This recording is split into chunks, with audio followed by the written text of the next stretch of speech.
Hi all, earnest അക്കാഡമിയുടെ മറ്റൊരു വീഡിയോയിലേക്ക് സ്വാഗതം. നമ്മൾ RRB NTPC നോട്ടിഫിക്കേഷൻ വരുന്ന കാര്യം അറിഞ്ഞിരിക്കും. അപ്പോൾ ഈ RRB NTPC വിവിധങ്ങളായിട്ടുള്ള തസ്തികകളുണ്ട്. അപ്പോൾ അത് ഓരോന്നായിട്ട് നമ്മൾ പരിചയപ്പെട്ടുകൊണ്ടിരിക്കുകയാണ്. അപ്പോൾ ആദ്യമായിട്ട് NTPC അറിയാത്ത ഒത്തിരി ആൾക്കാരുണ്ട്, ആദ്യമായിട്ട് NTPC കേൾക്കുന്നവരുണ്ട്.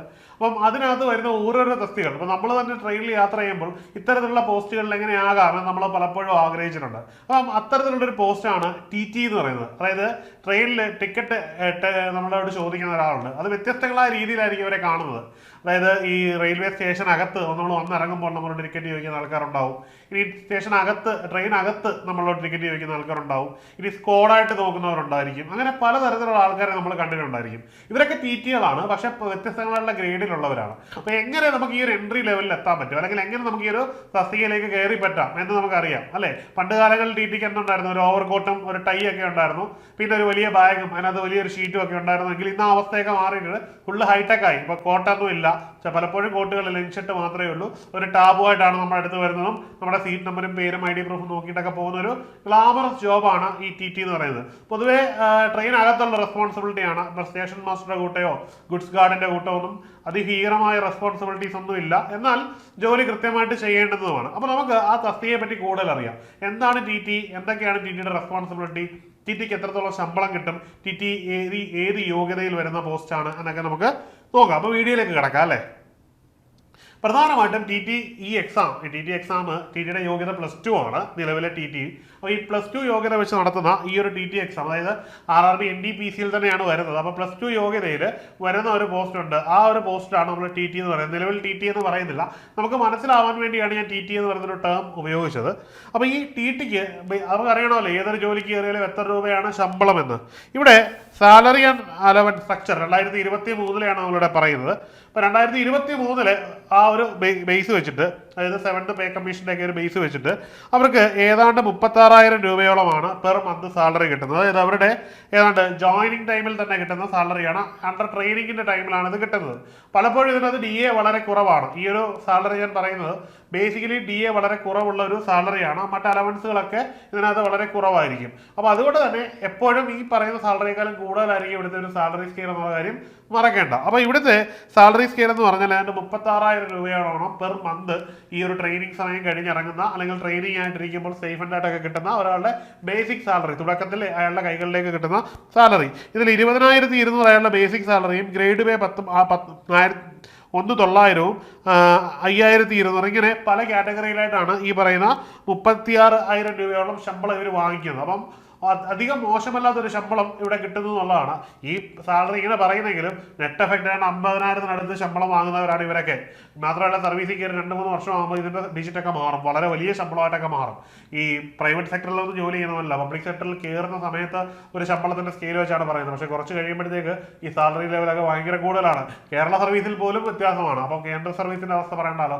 ഇത് ജസ്റ്റ് നമ്മളെപ്പോഴും മിനിമം സാലറി പറയുന്നതാണ്, പക്ഷേ സാലറി കുറച്ച് വളരെ കൂടുതൽ തന്നെയാണ്. 60,000-ത്തിനടുത്തൊക്കെ നിങ്ങൾക്ക് സാലറി കിട്ടുന്ന അവസ്ഥയിലേക്ക് കയറി ഒരു സമാധാനപൂർവ്വമായിട്ടുള്ള ജോലിയൊക്കെ തുടങ്ങുമ്പോൾ നിങ്ങൾക്ക് കിട്ടുമെന്ന കാര്യത്തിൽ യാതൊരു സംശയമില്ല. അതുകൊണ്ട് തന്നെ ഈ തസ്തിക എന്താണ്, സാലറി വൈസ് ഒട്ടും മോശമല്ല. ഇനിയും എന്തൊക്കെ അലവൻസ് ആണുള്ളത്? ഇത് ഡിയർനെസ് അലവൻസ് ആണ്, DA, അത് തീർച്ചയായിട്ടും ഉണ്ടാവും. പിന്നീട് പ്രോവിഡന്റ് ഫണ്ടും PF ഉണ്ട്, മെഡിക്കൽ അലവൻസ് ഉണ്ട്, ട്രാവലിംഗ് അലവൻസ് ഉണ്ട്.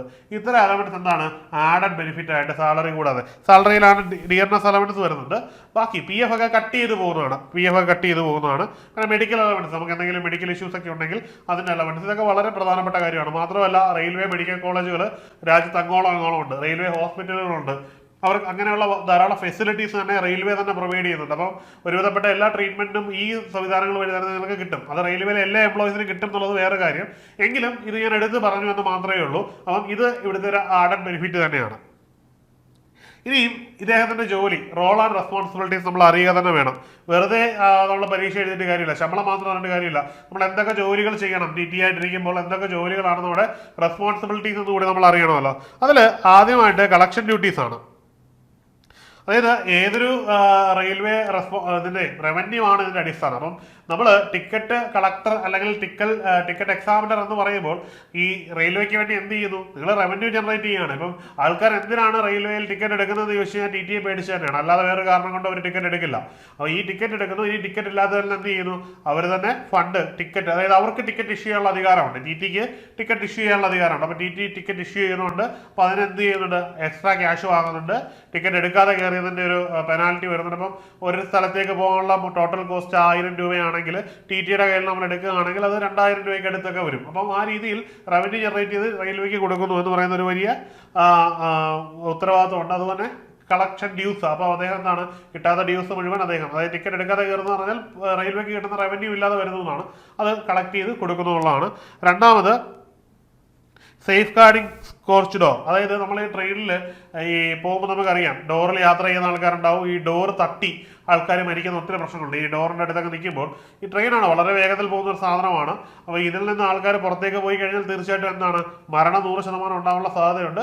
അറ്റ്ലീസ്റ്റ് നമുക്ക് ഹാൻഡിക്യാപ്ഡെങ്കിലും ആവുന്ന ഒരു അവസ്ഥയാണ്. അപ്പോൾ ഒരാളുടെ സേഫ്റ്റി എൻഷുർ ചെയ്യുക എന്ന് പറഞ്ഞാൽ വലിയ റെസ്പോൺസിബിലിറ്റിയാണ്. അപ്പോൾ ഒരു കോച്ചിനകത്ത് യാത്ര ചെയ്യുന്ന മുഴുവൻ ആൾക്കാരുടെയും സേഫ്റ്റി ഏറ്റവും പ്രധാനമായിട്ട് കിടക്കുന്നത് എവിടെയാണ്? ഡോറുകളിലാണ്. അപ്പോൾ ഡോറുകളുടെ സേഫ്റ്റി, അതായത് പ്രോപ്പർ ഫങ്ഷനിങ് ആണോ, ഡോറിൻ്റെ ഓപ്പറേഷൻസ് കറക്റ്റ് ആണോ.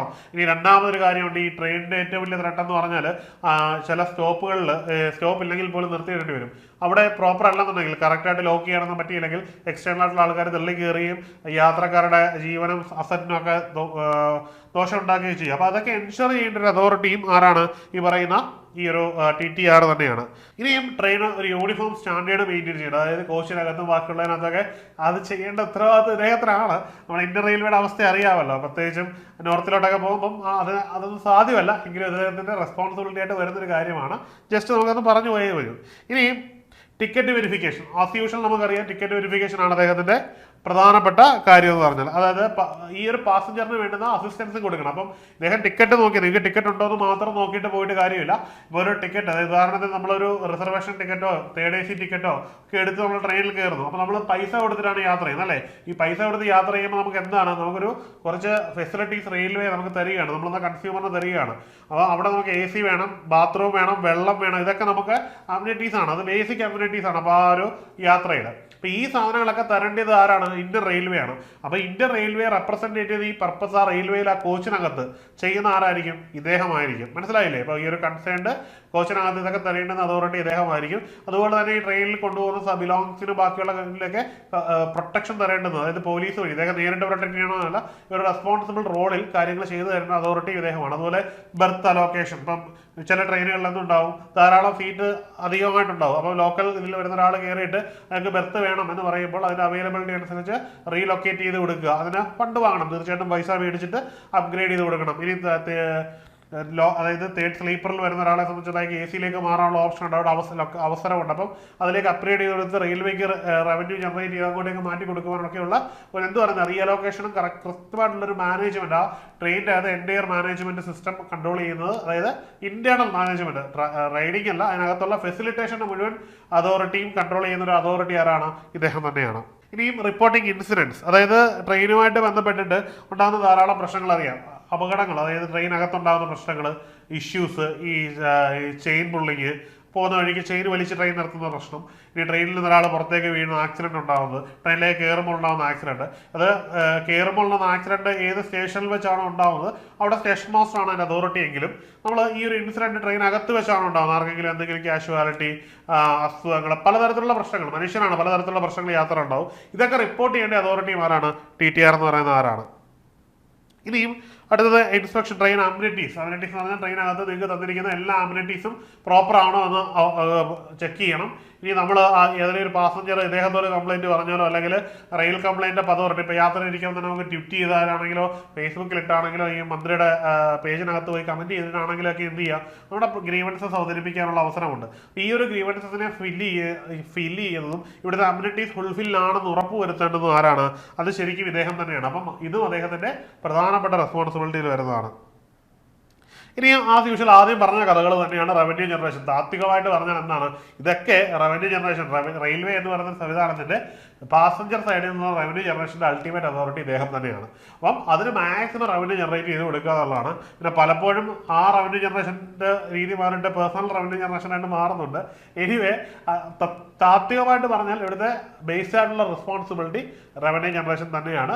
പൊതുവെ സുഖകരമായിട്ടൊരു ജോലിയാണ്. കാരണം നിങ്ങൾ TT ആയിട്ട് ജോലി ചെയ്യുന്നെങ്കിലും നിങ്ങൾ എപ്പോഴും യാത്ര ചെയ്യുന്ന എവിടെയാണ്?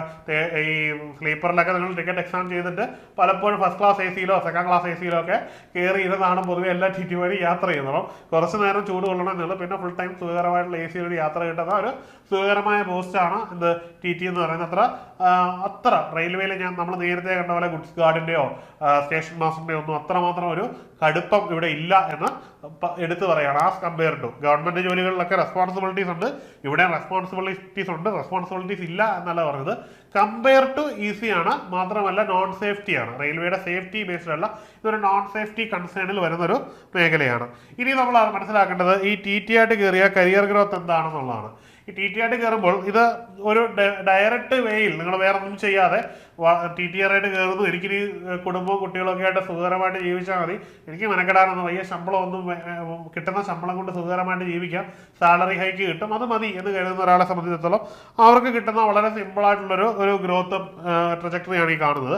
അതിൽ ആദ്യമായിട്ട് നമുക്കറിയാമല്ലോ, സാധാരണ നമ്മൾ ഈ റെയിൽവേ സ്റ്റേഷനിലൊക്കെ കാണുന്ന നമ്മളെ ചെക്ക് തടഞ്ഞു നിർത്തി നമ്മൾ ടിക്കറ്റ് ചോദിക്കുന്ന വൈറ്റ് ഷർട്ടും വൈറ്റ് പാൻറ്റും ഒക്കെ ഇട്ട ഒരു നോർമൽ TTRനെ കണ്ടില്ലേ, അതാണ് ഏറ്റവും ബേസ് ലെവൽ TTR.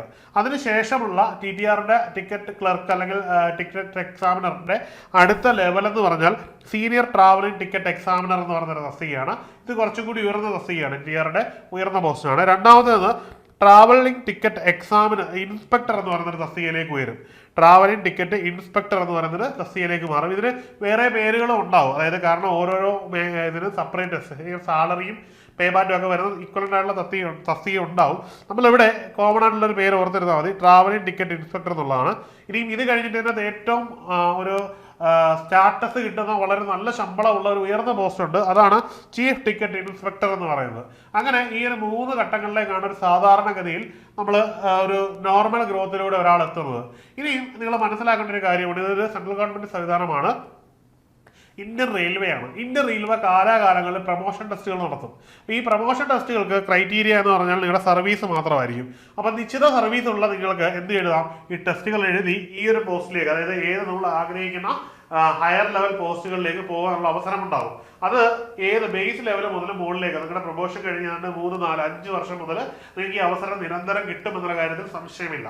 അപ്പോൾ നിങ്ങൾക്ക് സ്റ്റേഷൻ മാസ്റ്റർ പോകുന്ന ട്രാക്കിലൂടെയോ ഈവൻ ഗുഡ്സ് ഗാർഡ് പോകുന്ന ട്രാക്കിലൂടെയോ ഇപ്പോൾ ഗ്രൂപ്പ് A ഓഫീസർ വരെയുള്ള തസ്തികകളിലേക്ക് നിങ്ങൾക്ക് എന്ത് ചെയ്യാൻ പറ്റും, ടെസ്റ്റ് എഴുതി കയറാൻ പറ്റും. ഗ്രൂപ്പ് B ഗസറ്റഡ് തസ്തികയിലേക്ക് കയറിയിട്ട് പ്രൊമോഷൻ കിട്ടി ഗ്രൂപ്പ് A ആവാനൊക്കെയുള്ള അവസരം ധാരാളമായിട്ട് നിങ്ങളുടെ മുമ്പിലുണ്ട്. അതായത് അവസരങ്ങൾ ഇല്ല എന്നല്ല, ഞാനീ പറഞ്ഞത് ഒരു സാധാരണഗതിയിൽ ഒന്നും ചെയ്യാതെ ഒരാൾക്കാവാൻ പറ്റുന്ന തസ്തികയാണ്. ഇപ്പൊ ടെസ്റ്റ് എഴുതി നമ്മൾ ഈഗർലി തസ്തികകളിൽ പോസ്റ്റുകളിൽ വലിയ പോസ്റ്റുകളിലേക്ക് പോകുക എന്നുള്ളത് നിങ്ങളുടെ ലക്ഷ്യമാണെങ്കിൽ ഇത് വളരെ നിസ്സാരമായിട്ട് സാധിക്കും ടെസ്റ്റുകൾ എഴുതി. അല്ലെങ്കിൽ നിങ്ങൾക്ക് ഈ ഒരു ട്രജക്ടറിയിലൂടെ ഈ ഒരു തസ്തികയിൽ എത്താനും ഇവിടെ വലിയ ശമ്പളമാണ്. ഇപ്പം ബേസിക് TTR തന്നെ കിട്ടുന്ന ശമ്പളം വളരെ ഭീകരമായ ശമ്പളമാണ്. അപ്പൊ ഈ ചീഫ് ടിക്കറ്റ് ഇൻസ്പെക്ടറുടെ ഒക്കെ ശമ്പളം ഞാൻ പറയാൻ ഉദ്ദേശിക്കുന്നില്ല, വളരെ വലിയ ശമ്പളമായിരിക്കും. നമ്മൾ ചിന്തിക്കുന്നതിനും അപ്പുറത്തുള്ള ശമ്പളം കിട്ടും എന്നുള്ള കാര്യം സംശയമൊന്നുമില്ല. നിങ്ങൾ ശമ്പളമൊക്കെ കിട്ടി വളരെ കാമാൻകുമായിട്ട് സമാധാനത്തോടുകൂടിയാണ് പോകുന്നതെങ്കിൽ നിങ്ങൾ ഈ ഒരു ട്രാക്കിലൂടെ പോവുക. നിങ്ങൾക്ക് വലിയ പോസ്റ്റുകളിലേക്ക് പോകാൻ ആഗ്രഹം ഉണ്ടെങ്കിൽ എന്താണ്, കയറി കഴിഞ്ഞാൽ റെയിൽവേക്കകത്ത് കയറി കഴിഞ്ഞാൽ നിങ്ങൾക്ക് എന്ത് ചെയ്യാം, ടെസ്റ്റുകളൊക്കെ എഴുതാമെന്നുള്ളൊരു വലിയ അഡ്വാൻറ്റേജ് ഉണ്ട്. പിന്നെ ഈ റെയിൽവേയിലൊക്കെ വർക്ക് ചെയ്ത് കഴിഞ്ഞാൽ പിന്നെ നിങ്ങൾക്ക് മറ്റ് ഡിപ്പാർട്ട്മെന്റുകളിലോട്ട്, സെൻട്രൽ ഗവൺമെന്റിന്റെ മറ്റ് ഡിപ്പാർട്ട്മെന്റുകളിലോട്ടൊക്കെ ഡെപ്യൂട്ടേഷനൊക്കെ അപേക്ഷിക്കാൻ പറ്റും. SSCയുടെ തന്നെ നോട്ടിഫിക്കേഷൻ ഒന്ന് അപേക്ഷിക്കാനൊക്കെ പറ്റും. അപ്പൊ അതൊക്കെ വലിയ അഡ്വാൻറ്റേജുകളാണ് ഈ ഒരു ഓപ്പർച്യൂണിറ്റി. അതായത് പ്രായം വളരെ റിലാക്സ്ഡ് ആയിട്ട് മാറി. ഇപ്പം പലപ്പോഴും 32, 30 വയസ്സൊക്കെ കട്ട് ഓഫ് ഉള്ളത് 45, 50 വയസ്സ് വരെയൊക്കെ അത് നിങ്ങൾക്ക് റിലാക്സേഷൻ കിട്ടും. അപ്പൊ നമുക്ക് ഏതെങ്കിലും ഡിപ്പാർട്ട്മെന്റിലോട്ടൊക്കെ മാറാനുള്ള അവസരങ്ങൾ കിട്ടും. അപ്പൊ നിങ്ങൾക്ക് ഈ ഒരു വീഡിയോയിലെ കണ്ടന്റ് മനസ്സിലായി കാണുമെന്ന് കരുതുന്നു. ഇനിയും പറയാനുള്ളത് കോഴ്സുകളെ പറ്റിയാണ്. RRB NTPC വലിയൊരു ഓപ്പർച്യൂണിറ്റിയാണ് 5 വർഷത്തിന് ശേഷം വരുന്നത്. അപ്പം അത് നിങ്ങൾ ഒരിക്കലും മിസ്സാക്കരുത് എന്നുള്ളതാണ്. ഈ രാജ്യത്തെ കിട്ടാവുന്ന ഏറ്റവും നല്ല ജോലിയാണ് റെയിൽവേയിലെ ജോലി എന്ന് പറയുന്നത്. അപ്പം അതിന് ഏറ്റവും കൃത്യവും സിലബസ് ഓറിയന്റഡ് ആയിട്ടുള്ള പ്രിപ്പറേഷൻ അസെൻഷ്യൽ ആണ്. അത് നമ്മൾ ചെയ്യാതിരുന്നാൽ ഒരിക്കലും നമുക്ക് ഈ പരീക്ഷ പാസ്സാവാൻ പറ്റില്ല, തീർത്ത് പറയാം. അപ്പം കേരളത്തിലെ ഏറ്റവും പ്രശസ്തമായിട്ടുള്ള ഏറ്റവും സിസ്റ്റമാറ്റിക് ആയിട്ട് ക്ലാസ്സുകൾ നടന്നൊരു ഇൻസ്റ്റിറ്റ്യൂഷനാണ്. നിരവധി ടെക്നിക്കൽ കോമ്പറ്റീവ് എക്സാമിനേഷനുകളിൽ ഉയർന്ന റാങ്ക് ജേതാക്കളെ സൃഷ്ടിക്കാൻ ഞങ്ങൾക്ക് ആയിട്ടുണ്ട്. അതുകൊണ്ട് തന്നെ അഭിമാനപൂർവ്വം പറയട്ടെ, നമ്മുടെ RRBയുടെ NTPC കോഴ്സുകൾ വളരെ വിജയകരമായിട്ട് ഏണസ് അക്കാഡമിയിൽ നടക്കുകയാണ്. നമ്മുടെ ക്ലാസ്സുകളുടെ പ്രത്യേകത ലൈവ് പ്ലസ് റെക്കോർഡഡ് ക്ലാസ്സുകളാണ്. ഇന്ത്യയിൽ എവിടെ ഇരുന്ന് നിങ്ങൾക്ക് ഇത് ആക്സസ് ചെയ്യാൻ പറ്റും. ഇന്ത്യയിലല്ല, ലോകത്ത് എവിടെ ഇരുന്ന് നിങ്ങൾക്ക് ഇത് ആക്സസ് ചെയ്യാൻ പറ്റും, ഇന്റർനെറ്റുള്ള എല്ലായിടത്തും. അതുകൊണ്ട് തന്നെ നിങ്ങൾക്ക് വളരെ നിസ്സാരമായിട്ട് പഠിക്കാൻ പറ്റും എന്നുള്ളതിൽ യാതൊരുവിധ സംശയവും വേണ്ട. പിന്നെ ഇത് ഇതില്ലാത്ത ഏറ്റവും വലിയ ഘടകം എന്ന് പറഞ്ഞു കഴിഞ്ഞാൽ ഓപ്പൺ പ്ലാറ്റ്ഫോം കമ്മ്യൂണിറ്റി ഉണ്ട്. അതുവഴി നിങ്ങളുടെ എല്ലാ സംശയങ്ങളും ദൂരീകരിക്കാൻ പറ്റും. ഇത് കൂടാതെ നമുക്ക് ലൈവ് ഡൗട്ട് ക്ലിയറിംഗ് സെഷൻസ് ഉണ്ട്. ഇങ്ങനെ നിരവധി ഫീച്ചേഴ്സോടുകൂടിയാണ് നിങ്ങളുടെ മുമ്പിൽ ഈ കോഴ്സ് ഞങ്ങൾ അവതരിപ്പിക്കുന്നത്. പിന്നീട് ടെസ്റ്റ് സീരീസുകളുടെ ഒരു മൊഡ്യൂളിൽ തന്നെ ഉണ്ട്. അതായത് weekly test, chapter wise test, ഇനിയും മോഡൽ ടെസ്റ്റുകൾ, ഇങ്ങനെ നടക്കുന്ന ഒരു വലിയ കോംബോ ഓഫ് ടെസ്റ്റുകൾ തന്നെ തരുന്നുണ്ട്. ഏതൊരു എക്സാമും ക്രാക്ക് ചെയ്യുന്നതിന്റെ മാഗ്നിറ്റ്യൂഡ് എന്ന് പറഞ്ഞു കഴിഞ്ഞാൽ ടെസ്റ്റുകൾ എഴുതുന്നതാണ്. അപ്പം ഇത്തരത്തിലുള്ള ധാരാളം ഫീച്ചേഴ്സാണ് ഈ കോഴ്സിനുള്ളത്. അപ്പോൾ മറക്കണ്ട, എത്രയും പെട്ടെന്ന് നിങ്ങൾ ഈ കോഴ്സിൽ ജോയിൻ ചെയ്യുക. കോഴ്സിനെ പറ്റി കൂടുതൽ അറിയുന്നതിനും ഈ ഒരു വിഷയത്തെ പറ്റി കൂടുതൽ അറിയുന്നതിനും താഴെയുള്ള ഗൂഗിൾ ഫോം നിങ്ങളൊന്ന് ഫില്ല് ചെയ്യുക. അല്ലെന്നുണ്ടെങ്കിൽ ഈ നമ്പറിൽ കോൺടാക്ട് ചെയ്യാവുന്നതാണ്. അപ്പോൾ മറ്റൊരു വീഡിയോയിൽ കാണാം. Good bye.